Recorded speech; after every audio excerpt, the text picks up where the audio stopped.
कोई मुझे अपने पिता मानकर मुझसे बेटे का रिश्ता जोड़ लेता है।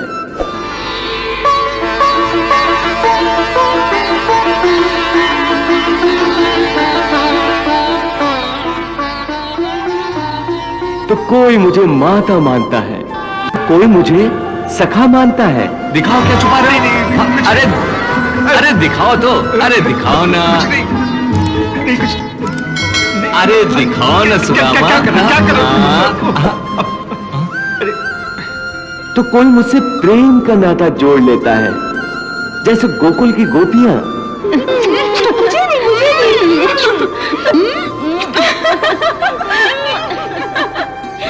जो मेरे प्रेम में संसार की सारी रीत रिवाजों को भूल जाती है।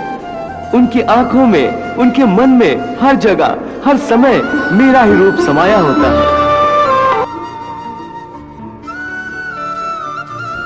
कई सिद्ध साधु मुझसे प्रेम करने के लिए गोपियों के रूप में बार बार जन्म लेते हैं।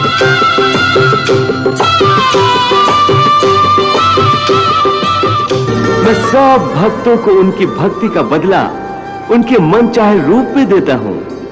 मैं उनका पिता भी हूं, माता भी हूं, सखा भी हूं और प्रीतम भी मैं ही हूं। तो क्या भक्त आपसे प्रेम भी कर सकता है?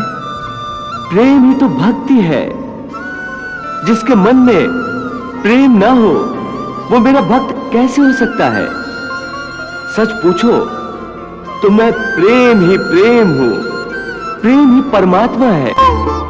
किसी से प्रेम करने की कोई विधि नहीं होती, परंतु पूजा करने की तो कई विधियां हैं।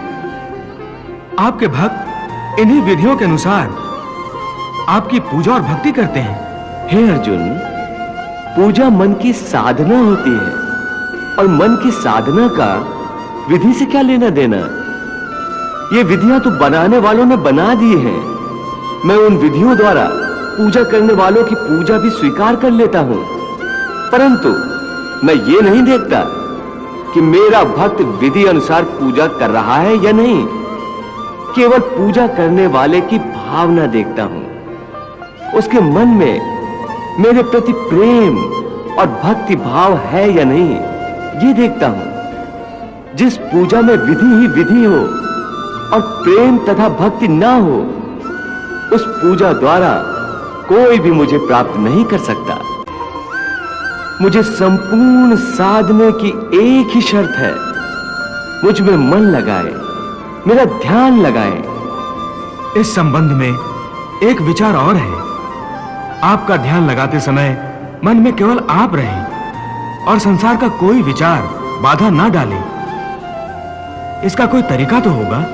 हाँ, एक आसान तरीका तो है, परंतु वो कोई विधि नहीं है, बल्कि एक गुर है, एक योगिक कला है, जिससे ध्यान लगाने में बड़ी सहायता होती है। वो आसान तरीका, वो योगिक कला क्या है मधुसूदन?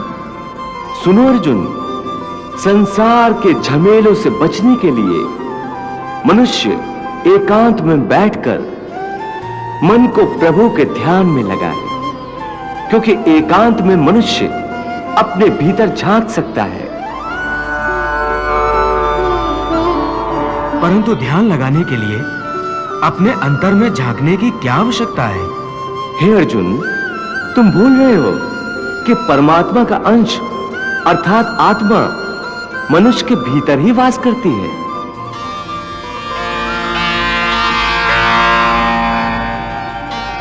इसी आत्मा से संपर्क ही प्रभु से मिलन का पहला चरण है। इसलिए हे अर्जुन, जो मुझसे मिलन चाहता है उसे सबसे पहले अपने अंतर में ही झांकना चाहिए।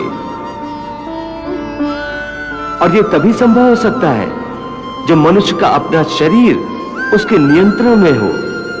यदि देह काबू में ना हो तो मनुष्य को ध्यान लगाने का उद्देश्य नहीं मिल पाएगा।